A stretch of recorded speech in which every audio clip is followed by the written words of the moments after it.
Okay, so after my last vlog, some of you asked two questions. First one is, Thomas, tell us more about you being broke. Another set of questions is, show me your bodybuilding times and talk about your bodybuilding times, right? So I'm not going to do number 2 because most of you don't want to see me in a tiny piece of cloth. I think I've hidden those pictures away already, okay? Yeah, I'll go back to the first one, broke. So I think what I can do in this vlog is to share why did I become broke and also what I learned out of it.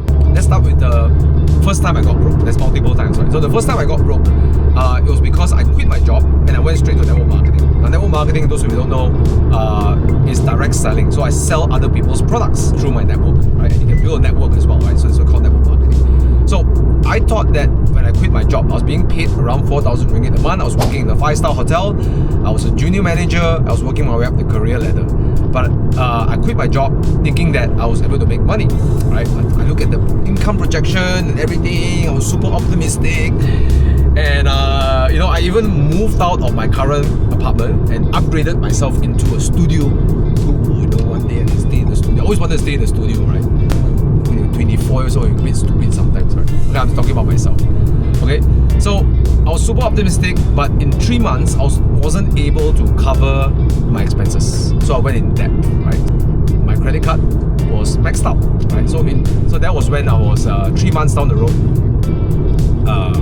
Still brings some very raw emotions, right? That I didn't share this with them, my ex-girlfriend, right? Then I felt very lonely. I felt like if I shared how unsuccessful I was, it's pretty shameful because I told everyone I'm going to be successful, right? There I was, I couldn't pay my rent. I had to call up my landlord and say like, could you delay my rent, right? Which I never thought one day will come, they'll become that person. I even tried to sold my products to my landlord. 2 incidents that really stood out for me in that first time I was being broke. It was the 3rd month of me in this business, and I told myself if I'm not able to make money, I'm going to go back to work, right? So I went in my last, not even second win, like my 5th or 6th win, right? I said I'm going to chong do the best I can, do a lot of calling, invite as many people as I possibly can, get as many appointments as I can. So I managed to invite 4 people actually to be precise, to come to my presentation. And this is a presentation that I would typically do my selling. And it was at 7 p.m. But leading up to that 7 p.m. presentations, I kept getting calls and texts that one by one they were falling out. I'm busy, I'm this, I'm that, the usual excuse, right? And then one person showed up. I was like, yes, if I sell this, I redeem myself, right? I did a presentation in front of a group of people, and it was my best presentation, right? Everyone clapped. Right? People clap at me when I'm selling them something. You know how incredible that is? But someone from the crowd stood up, and I think that person wasn't happy to be there, and he attacked me in public in front of 20 other people, including my prospect. And those like deers frozen in front of lights? That was me. I don't know what to say, right? Because he was passive aggressive. He was obviously more intellectual than me. I was a young boy, and I just stood there being bamboozled by him. What it felt like an hour, but actually it's just 3 minutes. And after everything is done, I was speaking to my friend who was at first showing so much interest to do business with me. He decided not to buy. So that night, I was so broken, after taking all those insults and then knowing that you need the money and then you can't get it. I remember sitting on the top of gardens, one of those rooftop area. Now it's like there's restaurants and the very Potahead restaurant. I sat there and I just lied down, and I was so upset. I don't even feel like crying. Like I teared a bit, but I don't know how to explain. I was just so depressed. Right? I felt so depressed. Like I felt like giving up. Like why bother? What the hell am I doing? Right? So all that frustrations came around. And the second time I picked myself up, I said, you know what? It's okay, Thomas. I still got like 15-16 days left to the end of the month. Before I go really broke, right? Because now I'm already on credit card debt. I just at 500 plus ringgit. I said I can stretch it, right? The last presentation almost broke me. It actually broke me. And it was an appointment I did with someone in Bandar Kirara. I drove my car up, and in front of his house, the prospect shut his door in front of me, knowing that we made an appointment. Maybe it's me being too forceful. I don't blame him, right? I made an appointment, I showed up, and when he saw me pull up, I ring the bell. He actually closed the wooden door in front of the grill. And that was when I really, really needed it, because I was like probably 5 days away from the end of the month. So I was literally, I was fucked, right? That was it. Like I don't have money, and I'm too prideful to tell my parents or my ex-girlfriend at the time that I'm failing, right? And you know, it's so dramatic to the point that it even rained. It even rained, so I was kind of wet, you know, because of that.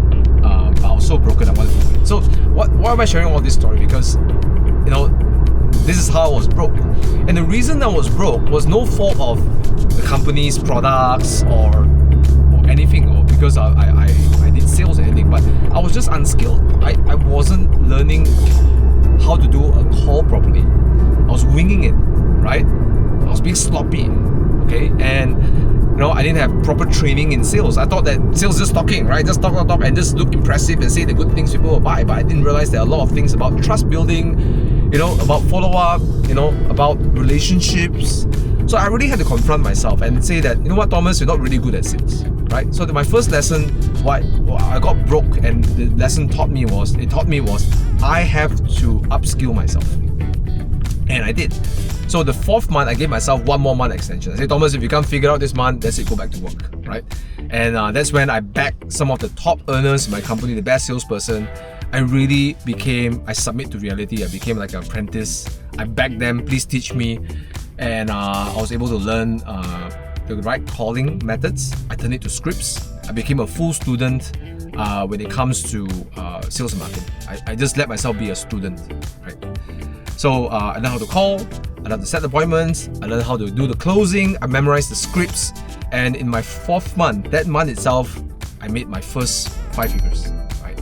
Now, I wasn't going to be rich then because I paid my debt off. The point is, that time of me being broke taught me the importance of being a student, of always being a student. You know, if you want to be good at sales and marketing, be a student. If you be good at investing, be a student. Right? You want to be good at networking, be a student. Be humble. Now, the second time of me being broke is somewhere around 2016 and 17, right?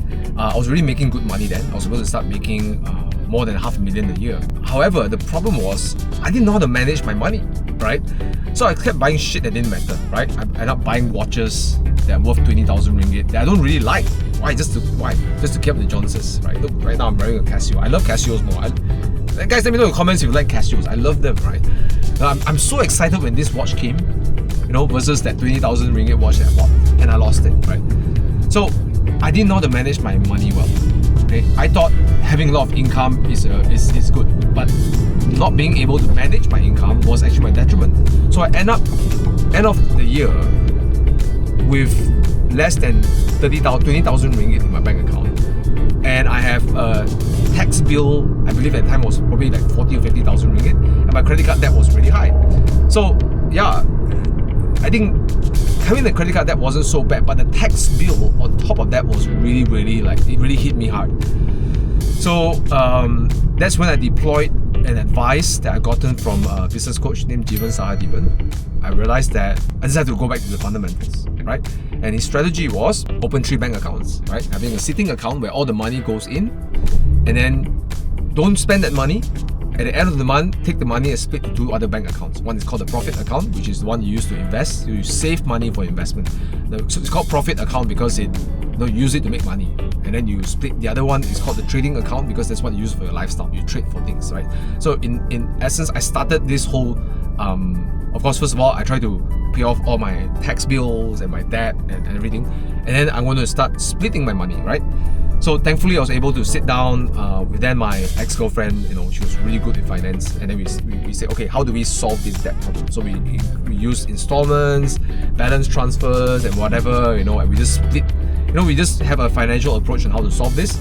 At the same time, I started to split my income. So 20% of my income will go into profit account, which I use to buy assets in the future, and 80% I would spend it for anything I want in my lifestyle: cars, ding dong, whatever I want to spend on, right?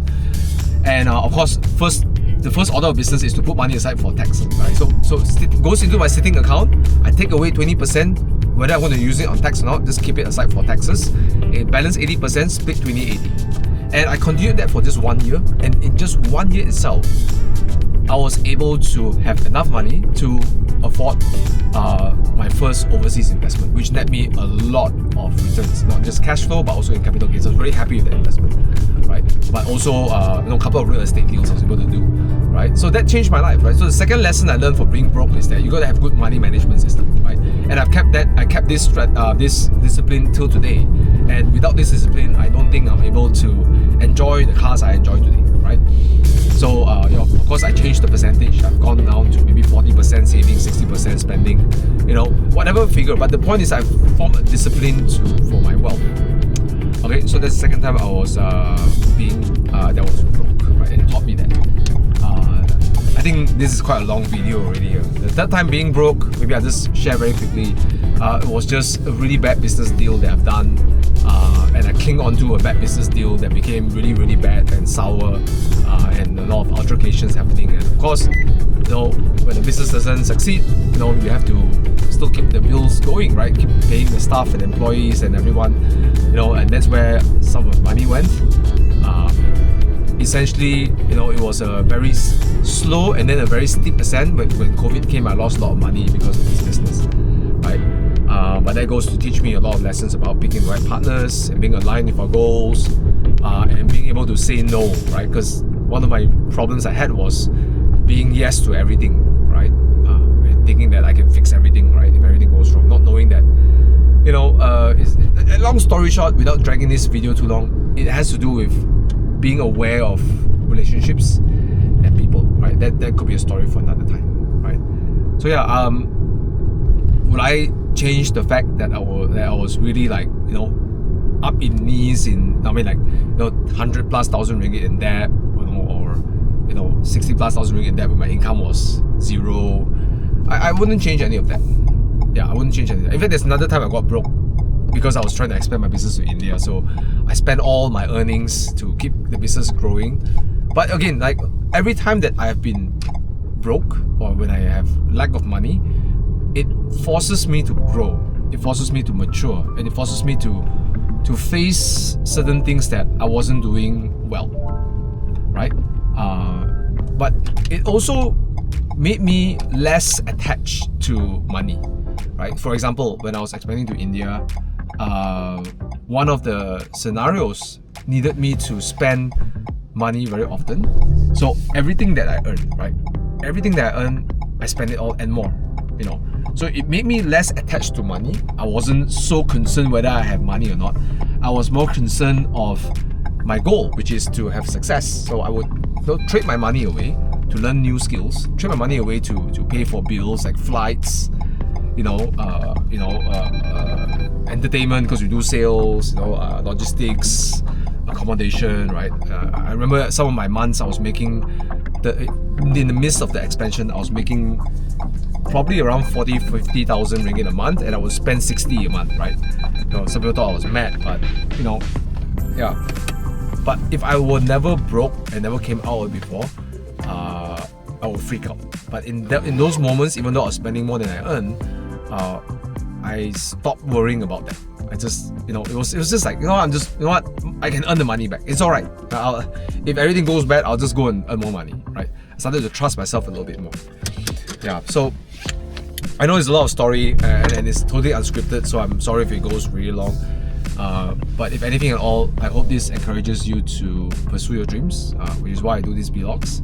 And also, wherever you are, maybe you're dealing with a tough time with money, you're not alone, and the only redemption I feel is you can blame people, you can say a lot of things.